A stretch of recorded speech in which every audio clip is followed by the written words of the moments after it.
আসসালামু আলাইকুম এভরিওয়ান, সবাই কেমন আছেন? আলহামদুলিল্লাহ, আল্লাহর অশেষ রহমতে আমরাও ভালো আছি। যে যেখান থেকে বসে আজকে আমার এই ভিডিওটা দেখতেছেন, আশা রাখি আপনারা সবাই সুস্থ আছেন, নিরাপদে আছেন। আরেকটি নতুন ভিডিও নিয়ে চলে আসছে আপনাদের মাঝে। আশা করি আপনাদের কাছে ভালো লাগবে আজকে আমার এই ভিডিওটা। তো অনেক দিন পরে ভিডিও নিয়ে চলে আসলাম আপনাদের মাঝে। এতদিন ভিডিও দিতে পারি নাই, কেন জানি সময়টা কোন দিক দিয়ে চলে যায় বুঝতে পারি নাই। রমজান মাসে এটাই আর কি, একটু বেশি ব্যস্ততা আর কি।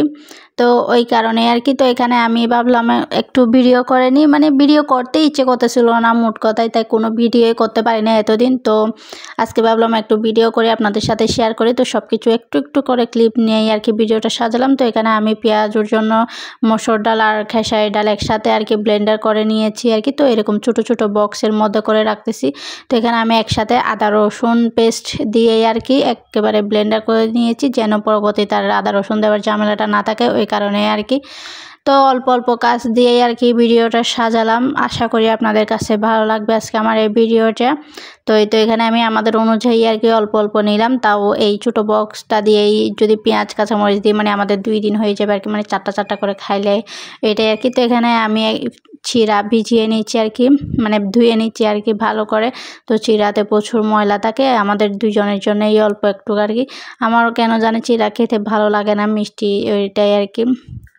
তো আমরা দুধ চিরা মানে চিনি নারকেল কলা এগুলা দিয়েই আর কি চিরাটা মাখাই নিই আর কি।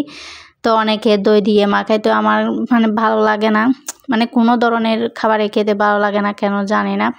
ভাজা পোড়াও অত বেশি খেতে ভালো লাগে না। তো এখানে এই তো পাউডার দুধ শেষ হয়ে গেছিলো, তো একটু ভরে নিচ্ছি আর কি, যেহেতু ওই যে চিরাতে মানে পাউডার দুধ দিয়েই করি, ওই কারণে আর কি তরল দুধ দিই না, পাউডার দুধ দিয়ে করে ফেলি, ওইটাই আর কি। তো যা হোক, এখানে আমি এই তো চিরাগুলো ভিজিয়ে নিলাম কিছুক্ষণ, তারপরে তো দুধ দিয়ে আর কি এভাবে করে নিই আর কি আমরা। দুধ চিনি কলাই তো বলছিলাম, অনেকে অনেক রকম করে তারপর হালকা লবণও দিই একটু, মানে মিষ্টিটা একটু ব্যালেন্স থাকার জন্য, এটাই আর কি। তো এখানে আমি কলা কেটে নিচ্ছি, নারিকেলও নিচ্ছি। তো নারকেল কেটে মানে ফ্রোজেন করে রাখি, এটাই আর কি। তো যাই হোক, আজকে আমার এই ছোটো ছোটো কাজগুলো আপনাদের কাছে ভালো লাগবে এটাই আর কি। তো রমজান মাসে একটু বেশি ইবাদত করার চেষ্টা করতেছি, তো ডিভাইস থেকে একটু দূরে থাকার চেষ্টা করতেছি, এটাই আর কি। তো যা হোক, মাঝে মধ্যে একটু অ্যাক্টিভ থাকার চেষ্টা করি। সবার ভিডিও হয়তো সেহরিতেও দেখে দিই, অনেকের ভিডিও রাতও দেখে দিই, মানে যখন সময় পাই তখনই মানে ভিডিও অন করে রাখি আর কি। সবার যেটা সামনে আসে সেটা দেখার চেষ্টা করি, সেটাই আর কি।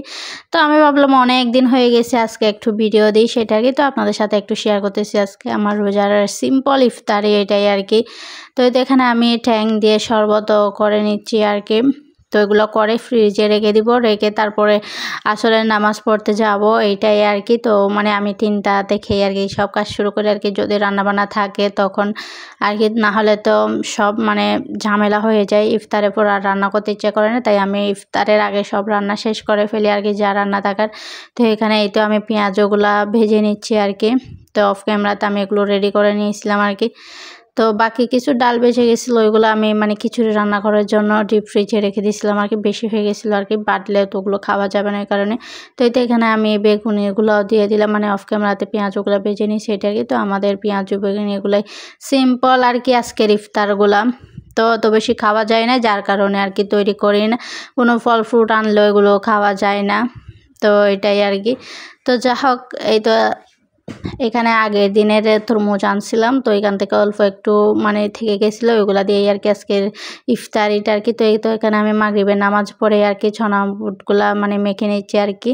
তো আজকে এইভাবে খাবো, বেশি করে শসা দিয়ে, আবার আমি মানে ছনা বুট কম থাকে আর শসা বেশি থাকে, এটাই আর কি।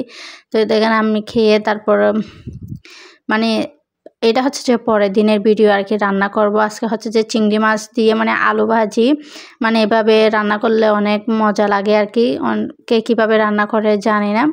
তো এই তো আজকে আমার এই সিম্পল রান্না বান্না ইফতারে আয়োজন এগুলা দিয়েই আজকের ভিডিওটা সাজালাম। এটা হচ্ছে যে 3য় আর 4র্থ রমজানের ভিডিও ছিল আর কি, দুই দিনের আর কি, একদিন রান্নাবান্না একদিন ইফতারের ভিডিও, 2 দিনের ভিডিও নিয়ে আর কি একটা ভিডিও সাজালাম।